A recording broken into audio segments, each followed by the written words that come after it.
Hello, welcome back. അപ്പോൾ ഇന്ന് നമ്മളൊരു ക്യൂട്ട് ആൻഡ് സിമ്പിളായിട്ടുള്ള ഹെയർ ബാൻഡാണ് ചെയ്തെടുക്കാൻ പോകുന്നത്. അതിനായി നമുക്ക് ആവശ്യമുള്ളത് ഈ ഒരു തരം ലേസാണ് കേട്ടോ. ഇത് നമുക്ക് ബുട്ടീക്കിൽ നിന്ന് മേടിക്കാൻ കിട്ടും. അധികം റേറ്റ് ഇല്ല മീറ്ററിന്.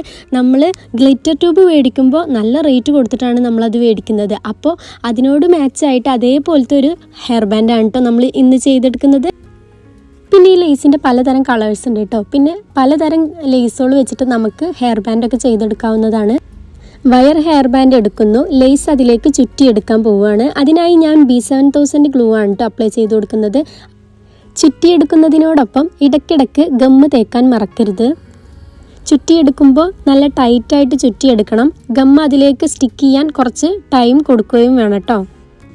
ഇപ്പോഴത്തെ ട്രെൻഡാണ് കേട്ടോ ഗ്ലിറ്റർ ട്യൂബ് ഹെയർ ബാൻഡ്. അപ്പോൾ നമ്മുടെ ചാനലിൽ അതിൻ്റെ വീഡിയോസ് ഇട്ടിട്ടുണ്ട്. കാണാത്തവരുണ്ടെങ്കിൽ ഒന്ന് കണ്ടു നോക്കണേ. ഏകദേശം ഇത് ചുറ്റിയെടുത്തിട്ടുണ്ടെങ്കിലും ഗ്ലിറ്റർ ട്യൂബ് പോലെ തന്നെയാണ് കേട്ടോ കാണാൻ. അപ്പോൾ ഇങ്ങനത്തെ ലേസ് കയ്യിലുണ്ടെങ്കിൽ എന്തായാലും ഇതൊന്ന് ചെയ്ത് നോക്കൂ കേട്ടോ. കുട്ടികൾക്കൊക്കെ ഭയങ്കര ഇഷ്ടമാവും, കാണാൻ നല്ല രസമാണ്. അതിൽ സ്റ്റോണൊക്കെ വരുന്നതുകൊണ്ട് ഒരു തിളക്കം കിട്ടുന്നുണ്ട് കേട്ടോ. അപ്പോൾ ഈ ഹെയർ ബാൻഡ് ഉണ്ടാക്കാനും അധികം ടൈമൊന്നും വേണ്ട. ജസ്റ്റ് ഇതൊന്ന് ചുറ്റിയെടുത്താൽ മാത്രം മതി.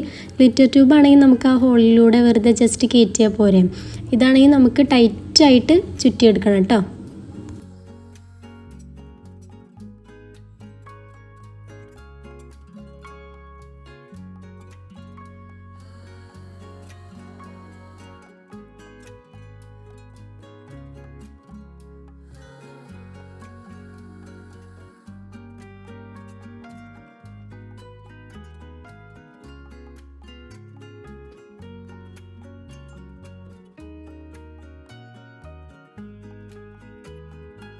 അവസാന ഭാഗം കുറച്ച് ഡിസ്റ്റൻസ് വിട്ട് കട്ട് ചെയ്ത് മാറ്റുക. എന്നിട്ട് വലിച്ച് നന്നായിട്ട് സ്റ്റിക്ക് ചെയ്ത് കൊടുക്കുക. അതിനുശേഷം നമ്മൾ ഈ ഹെയർ ബോ സെറ്റ് ആവാൻ വേണ്ടി കുറച്ച് ടൈം കൊടുക്കണം. അതിന് നമ്മൾ എൻഡിലൊന്ന് കൈ വെച്ചൊന്ന് അമർത്തി പിടിക്കുക, അല്ലെങ്കിൽ ക്ലിപ്പ് വെച്ച് പിൻ ചെയ്ത് കൊടുക്കുക, എന്തെങ്കിലും ചെയ്യണം കേട്ടോ. അത് പിരിഞ്ഞു പോവാതിരിക്കാൻ വേണ്ടിയിട്ടാണ് നമ്മൾ അങ്ങനെ ചെയ്യുന്നത്. ഇനി എൻഡിലായിട്ട് നമ്മൾ 2 ബീഡാണ് ഇട്ട് കൊടുക്കുന്നത്.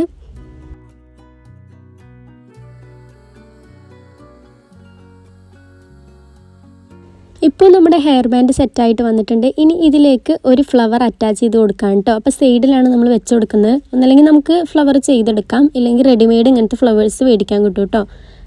ഹെയർ ബാൻഡിൻ്റെ സൈഡ് ഭാഗത്തായിട്ടാണ് കേട്ടോ നമ്മൾ ഈ ഫ്ലവർ സ്റ്റിക്ക് ചെയ്ത് കൊടുക്കുന്നത്. സ്റ്റിക്ക് ചെയ്ത് കൊടുത്തതിന് ശേഷം നമ്മൾ തുന്നി കൊടുക്കുകയും വേണം, എന്നാലാണ് കറക്റ്റായിട്ട് അവിടെ നിൽക്കുകയുള്ളൂ.